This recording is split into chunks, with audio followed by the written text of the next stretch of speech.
And an abundant mind says, whatever I can commit to and commit to doing well is enough. Enough is not what the internet guru says I need to do. Enough is the level at which I can continue to balance everything and do it well.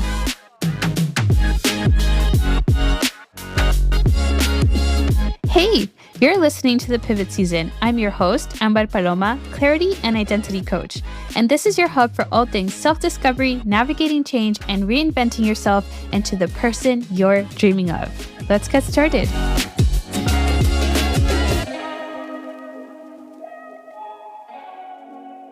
Hey everyone, welcome back. I feel like January it's truly started off with a bang. So much has happened this month. I was about to say this year, but it's literally been like 3 weeks.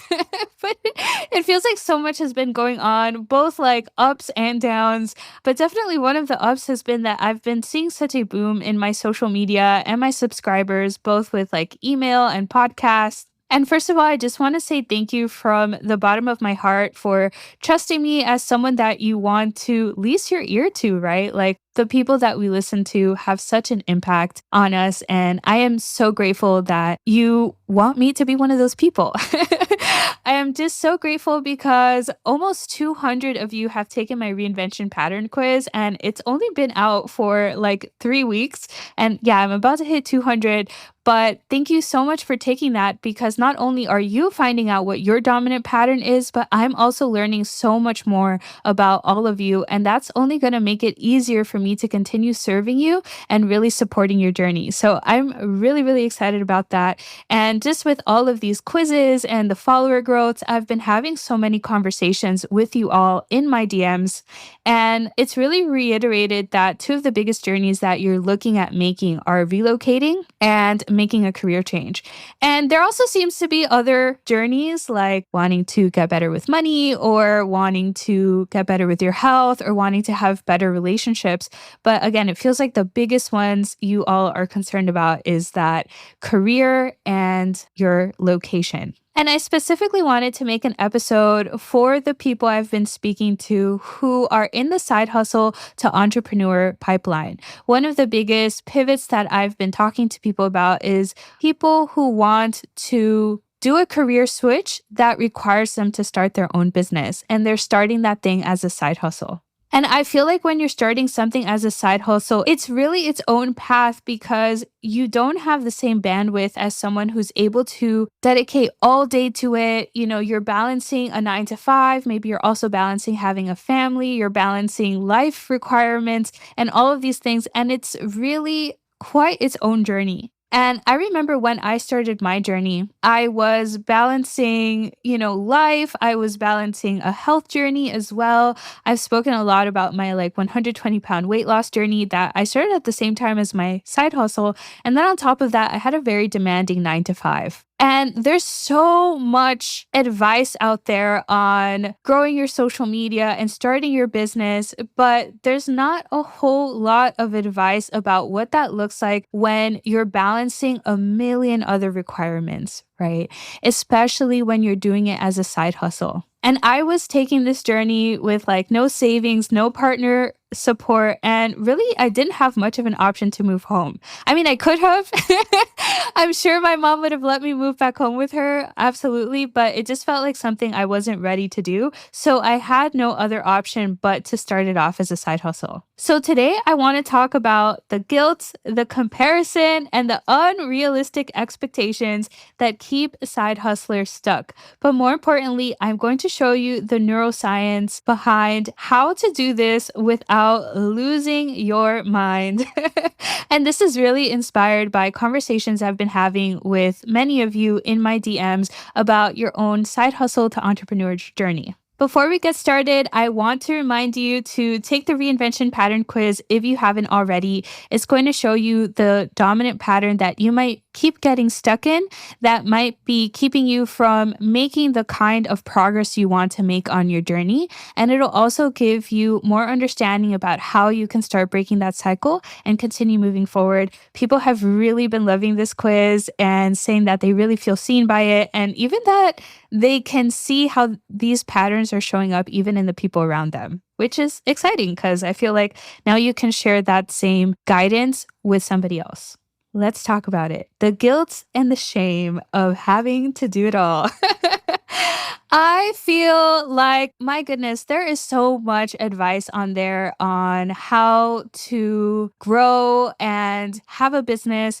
And the problem, I think, is that if you want to start a business in 2026, a lot of us are starting businesses by creating an online presence. And there are so many platforms that you can build an online presence on, and each platform has its own way to build on there. And I'm saying what I'm about to say as someone who has had a career in marketing and specifically as a social media manager and has grown followings for brands up to six figures, 700,000, 500 something thousand figure followings. And so I'm saying this from that perspective is that it is very overwhelming to try to figure out all of these platforms and start in the way that a lot of these gurus tell you to start. Because one of the first things that they'll tell you is that you have to be consistent. And some of them will start telling you that you have to show up every single week, right? If you have something like a podcast or YouTube or Substack, or they'll tell you that you have to show up every single day if you have something like an Instagram or a TikTok or Threads. And my goodness, if you have a TikTok, they'll tell you have to show up 3 times a day, right? And it's like, okay, I might be a mom or a dad, right? With kids, I might have a 9 to 5 that is demanding. Maybe I'm a part of an organization or a faith-based community that I go to certain times of the week. I also have a life, like I have to sleep, I have to cook, I have to clean. And this just isn't realistic, right? And even with me, I found that trying to keep up with that pace, even as a social media manager who had the skill set to create the content. So it's not like, I have to learn the skill set from scratch. Nope, I already had that skill set. And even I found it really hard to show up in that way because I was tired, right? And a lot of this advice isn't really taking into account your unique requirements that you're having to balance. And trying to do it all and trying to match the pace of what that person is telling you that you should be doing in order to grow. And I say should, I literally did the finger wave, should be doing, can really lead you into this cycle of burnout, right? Where you're like, okay, I'm going to do it because I really want this thing, right? I'm going to do what they say that you need to do to succeed. So maybe you start doing it and you're able to keep it up for a little while until you naturally hit that moment of burnout. And then it's like you drop it and now you're feeling guilty. So I think that trying to follow this advice can have a lot of us stuck in that cycle of burnout, guilt, shame, and then it kind of starts chipping at our confidence. And this is really taps into this kind of scarcity belief, right? That if I don't give it everything I have, then I don't want it badly enough, or that I'm not doing enough to have the dreams and the life that I want. And here's what's happening in your brain when you sit in this place, right? When you operate from fear, guilt, and shame, these are kind of these survival mode emotions, right? And they trigger that kind of fight or flight response.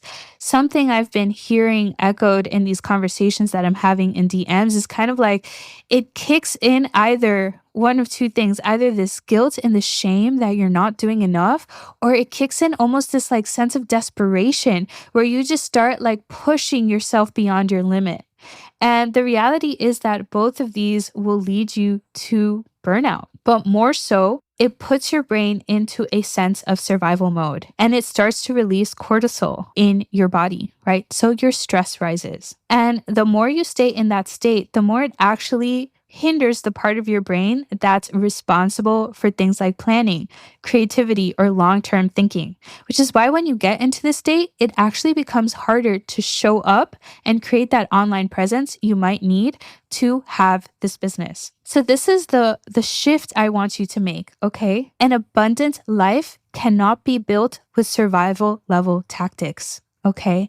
So we need to stay rooted in this abundant level thinking. And an abundant mind says, whatever I can commit to and commit to doing well is enough. The moment I stop being able to show up well is the moment I am doing too much. So our parameters for doing enough is not what the internet guru says I need to do. Enough is the level at which I can continue to balance everything and do it well. The moment I go beyond that, it's too much. Okay? Because here's the reality check. You are probably juggling different things when you're doing it as a side hustle. And these people who are giving you the advice of what you should be doing to grow your Substack or your YouTube or your Instagram, they do not know your life. Okay, they don't know what you have going on. And so yeah, they're giving you advice like in an optimal level situation where everything is perfect. This is what you should be doing, right? But that doesn't necessarily work for your life, okay? Your journey is going to look different, and that's not a weakness. It's just your reality, okay? The question isn't how can I do what they're doing? It's what can I do consistently with the life I actually have? So let's talk about this because I know that there is a little monster that rears its ugly head when you feel like you're not doing enough. Also, I know that what I am telling you, you probably logically already know, but it is not doing anything for the emotion that you're feeling. Because when you feel like you are not doing enough, in comes the comparison trap. And if this is something that you are feeling, I wrote a whole episode on comparison. But let's talk about it now because I definitely feel that it comes up quite a lot in the side hustle to entrepreneur journey. Honestly, probably in all journeys.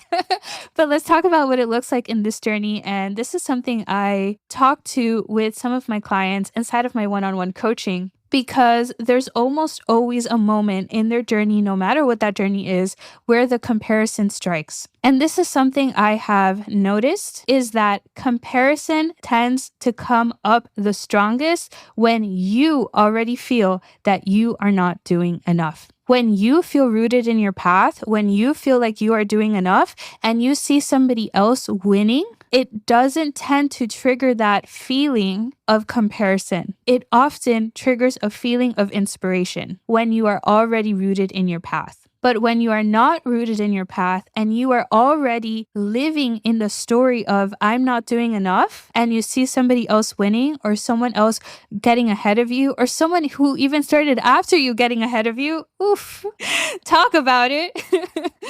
Right? It feels like confirmation. And you look at that story and you're like, see, I knew it. I'm not doing enough. I'm not good enough. I'll never have this thing. It'll never work out.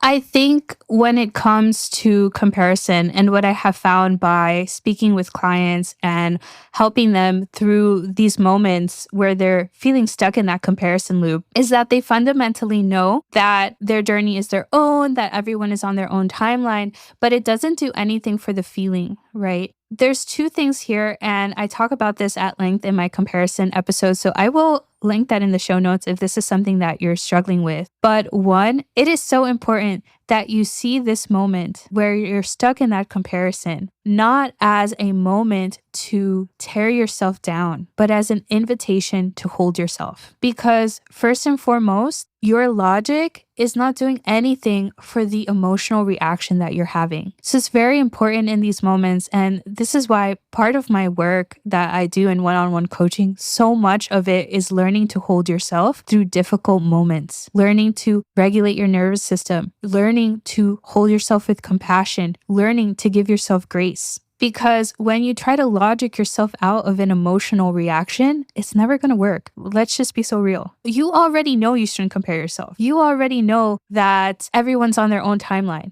but it isn't doing anything for the emotional reaction you're having. So that's why, first and foremost, it is very important for you to hold yourself and soothe yourself, not with false remedies, not with texting your ex or alcohol or eating, but really truly show up for yourself. Second, it is so important for us to keep our eyes on our path and understand that the reason that everyone's timeline is different is because everyone's purpose is different. Everyone's journey is different because there are certain things you have to learn that somebody else might not have to learn. And there are certain things they have to learn that you won't have to learn, right? I talk about this in my comparison episode, even about my own weight loss journey. That one of the things I had to learn on my weight loss journey was to not turn to food as a source of comfort. And somebody else who is on a weight loss journey might not have to learn that lesson. So in the 6 months that I wasn't losing any weight and I was learning that lesson, somebody else might have breezed past me losing actual body fat. But once I learned that lesson, took me 6 months to get it down.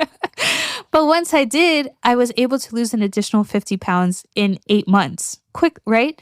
And part of that was because the emotional identity level lesson underneath is like, I learned it and now I wasn't getting in my way. Until you learn that lesson at the identity level, you won't be able to make quick progress because learning that lesson is part of your progress. And someone else might not have to learn that lesson, but they might have to learn a different lesson. So maybe there's someone out there who really struggles with something like rejection, but they're really good at time management. So they need to learn the rejection lesson, but they don't need to learn the time management lesson. Likewise, maybe there's someone else who doesn't have a fear of rejection, but they're terrible at time management, right? So they're going to have to learn different lessons in order to carry this journey. And that is part of this work, right? And so part of keeping your eyes on your path is also about like staying rooted in where are the areas that I need to grow in. That is why a lot of my one-on-one coaching is so focused on identity level work and an identity level rewiring of your brain. Because once you align with the version of you who can carry the outcome, you will notice that your progress will get faster anyway. So another reason why it is important, going back to how your brain works, to keep your eyes set on your own path is that your brain has a reward system and it's driven by dopamine. I think it's like buzzword of the year, dopamine. But when you constantly compare yourself to others who are farther ahead of you, you're essentially telling your brain that no matter what we do, we're failing. And this depletes your dopamine and increases your cortisol, also known as your stress hormone. Over time, this makes you want to quit and not keep going. So your brain is literally protecting you from what it perceives as a losing game. So it's like we have to learn to work with our brain. And part of learning to work with our brain is keeping our eyes on our path so that we feel like we're winning. And if you did take my reinvention pattern quiz and you came out as a hesitator or a fader, you specifically are more vulnerable to this comparison paralysis. You're the ones who are most likely to give up when you see others succeeding because it confirms your worst fear that you can't do this. But the solution isn't to ignore other people's success. It's to get so rooted in your path that their journey no longer threatens yours. Okay. So how do you find your pace, especially as someone who is going from side hustle to entrepreneur? That's what we're going to talk about next. And I actually had a specific question about this recently in my DMs. Someone asked me, like, how do you know if you're doing enough? How do you know if you're just making excuses? How do you know when it's time to tweak the plan, when it's time to pivot again? Like, how do you know, right? And this is where the finishers framework comes in. This is something that I've used in my own journey, in all of my journeys, honestly, whether it was my weight loss goal or whether it was my business goal, because it really helped me focus and not get into that like analysis paralysis, anxiety spiral, comparison spirals and comparison traps. And it really helped me stay very rooted in my own path. I've talked about this a little bit before, but you want to start by choosing one 90-day goal that is process oriented. Why 90 days? You cannot predict what will happen a year from now. You cannot. Honestly, you probably can't even predict what will happen in 90 days, but you can make a pretty good assessment of where you are right now and what you can handle for the next 3 months. And here's the key. We're going to make this process oriented, not outcome oriented. I know a lot of goal setting techniques out there tell you to focus on the outcome. But when you're focusing on the outcome, that's when the analysis paralysis of like, but how will I make it happen come in? So we're not going to do that. I want you to make progress, not get stuck. Okay. The other reason is because your brain responds way better to behaviors you can control than outcomes you cannot control. So here are some good examples of process oriented goals.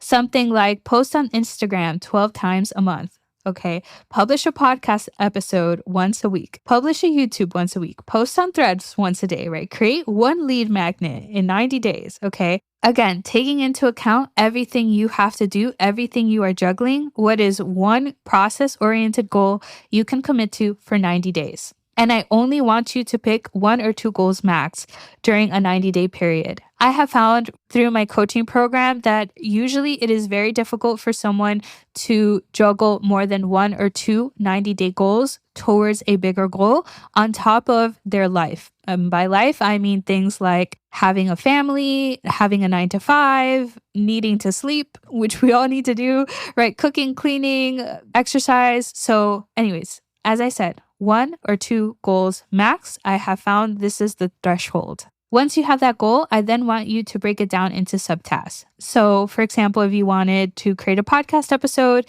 the subtasks would be outline the episode, record the episode, edit the episode, write show notes, and upload the episode. If you want to make Instagram content, maybe it's research viral content, write scripts, record videos, edit videos, write captions, post content. Now, for step 3, I want you to assign a specific time to this task. I want you to have like literally this is the day and the time that I do this, point blank period. Why is this? Again, using neuroscience, your brain loves patterns. When you do something at the same time consistently, you're building a neural pathway, and each time you repeat it, that pathway gets stronger until it becomes the basis for your identity. Here's what most people get wrong, though, is that they're trying to build way too many pathways at once, which is why I'm telling you 2 goals is like max. Like, oh, I've got a lot of free time on my hands.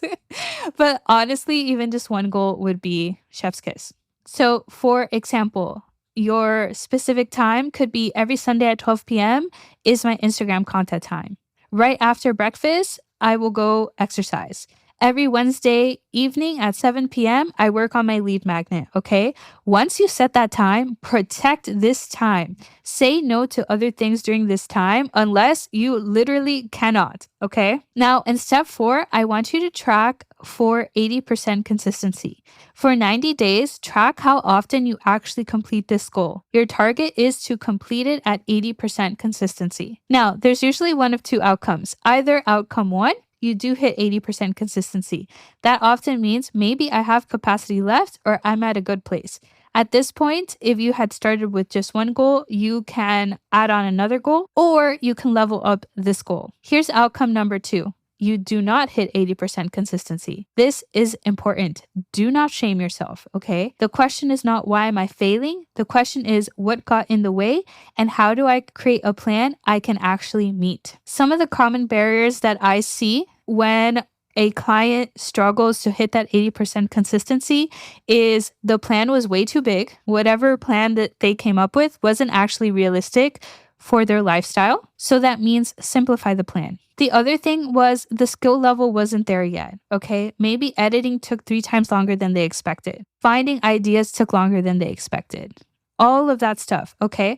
So that means, again, we might have to simplify or reassess the plan. Another thing that could come up is life circumstances change. Family emergency, health issues, work projects, all of that stuff, right? The other thing might be decision fatigue, too many steps in the process.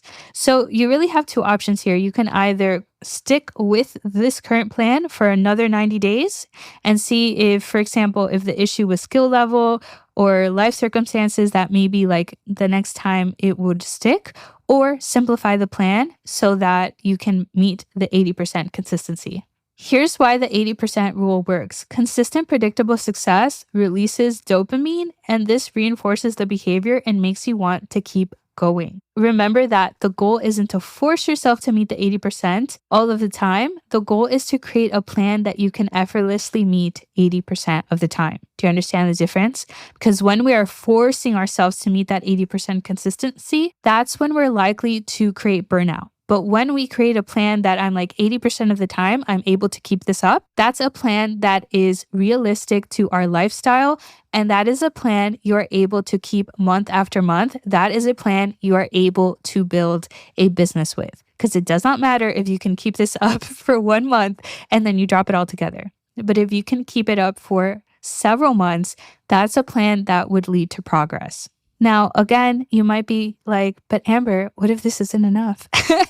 Honestly, the first time you do this cycle, probably you're going to do too much. You're going to do too much. And then the next time you do the cycle, you're going to dial it back, right? At least that's what I have found with myself and also with clients. So what happens when you dial it back? That's probably when you're going to feel like, oh, but like, what if this isn't enough? The reality is when you're starting, you probably have to build a lot of skill sets. Again, there's probably certain identity level lessons you have to work through.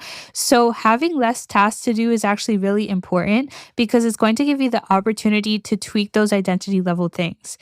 Going back to my weight loss journey, for example, in those 6 months where like I was not losing any weight, like I lost 20 pounds. For 6 months, I didn't lose anything.